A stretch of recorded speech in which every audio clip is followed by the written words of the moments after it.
सवाल खड़े कर रहे थे, लेकिन बीजेपी की तरफ से कहा जा रहा है कि अचानक से इतनी ज्यादा बारिश से ऐसा हुआ और आगे स्थितियां ठीक रहेंगी। देखिए, हम लोग बार बार ये बात कह रहे हैं कि डीसिल्टिंग के नाम पे करोड़ों रुपए का भ्रष्टाचार हुआ है। जिस डीसिल्टिंग के बारे में कहा जा रहा है कि हुई, हमारा मानना है कि डीसिल्टिंग के लिए जितना पैसा दिया गया उतनी डीसिल्टिंग नहीं की गई, और इसीलिए हाई कोर्ट का आदेश था कि डीसिल्टिंग जो हो उसकी थर्ड पार्टी इंडिपेंडेंट ऑडिट हो। बार बार कहने पे भी दिल्ली सरकार नहीं बता रही कि उन्होंने थर्ड पार्टी ऑडिट करवाई है या नहीं करवाई है, और अगर करवाई है तो उस ऑडिट में क्या निकला दिल्ली सरकार सबके सामने रख दे। दूध का दूध, पानी का पानी हो जाएगा।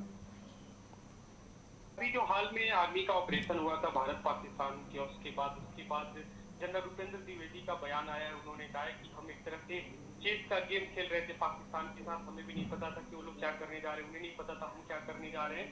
लेकिन पहली बार ऐसा था कि रक्षा मंत्री की तरफ से कहा गया एनफ इज एनफ, हमें फ्री हैंड दिया गया। देखिए, आज वही बात सामने आ रही है जिस बात को हम पिछले 3 महीने से कह रहे थे। हमने बार बार कहा कि हमारी फौज और हमारी एयरफोर्स अपना शौर्य दिखा रही थी, पाकिस्तान को हरा रही थी।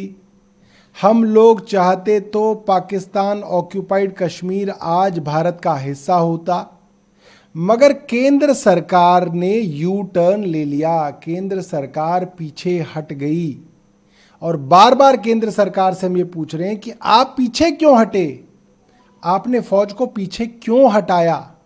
क्या अमेरिका के दबाव में हटाया? क्या डोनाल्ड ट्रंप के दबाव में हटाया? अगर नहीं हटाया या आप पे दबाव नहीं था तो आप पीछे क्यों हटे? और फौज को और एयरफोर्स को 3 महीने क्यों लग गए अब ये जानकारी देने में? पाकिस्तान के जहाज गिराए गए, इस जानकारी को 3 महीने तक भारत सरकार क्यों छिपाना चाहती थी? क्या भारत सरकार पाकिस्तान की हमदर्द है? क्या भारत सरकार पाकिस्तान की जो नुकसान हुआ उसको छुपाकर पाकिस्तान की छवि बचाना चाहती थी? भारत की केंद्र सरकार चाहती क्या थी, ये बताएं। लगातार जो आप लोग सवाल खड़े कर रहे हैं राहुल गांधी के खुलासों के बाद, फिर से आयोग की तरफ से कहा गया कि राहुल गांधी के दावों में सच्चाई हो तो वो या तो अपनी तरफ से डिक्लेरेशन दे, आदेश से माफी मांगे। लगातार आयोग ये कह रहा है कि उनकी तरफ से जो जानकारी दी गई वो भ्रामक हो। देखिए, चुनाव आयोग को मैं ये कहना चाहता हूं कि चुनाव आयोग ये डिक्लेरेशन दे दे। चुनाव आयोग ने तो खुद किया है ना। चुनाव आयोग ये डिक्लेरेशन दे दे, दिल्ली की एक कॉन्स्टिट्यूंसी के बारे में डिक्लेरेशन दे दे कि यहां पर जो वोट काटे गए और जोड़े गए वो सही थे। चुनाव आयोग ये डिक्लेरेशन दे दे। खुद चुनाव आयुक्त जो हैं वो एफिडेविट दे दें। जो ज्ञानेश कुमार जी हैं, जो बहुत समझदार समझते हैं अपने आप को, वो अपना हलफनामा दे दें। कोई एक कॉन्स्टिट्यूंसी दिल्ली की चुन लें और बता दें कि यहां पे जो वोट काटे गए और जोड़े गए चुनाव से पहले, फरवरी के चुनाव से पहले, वो सब सही थे।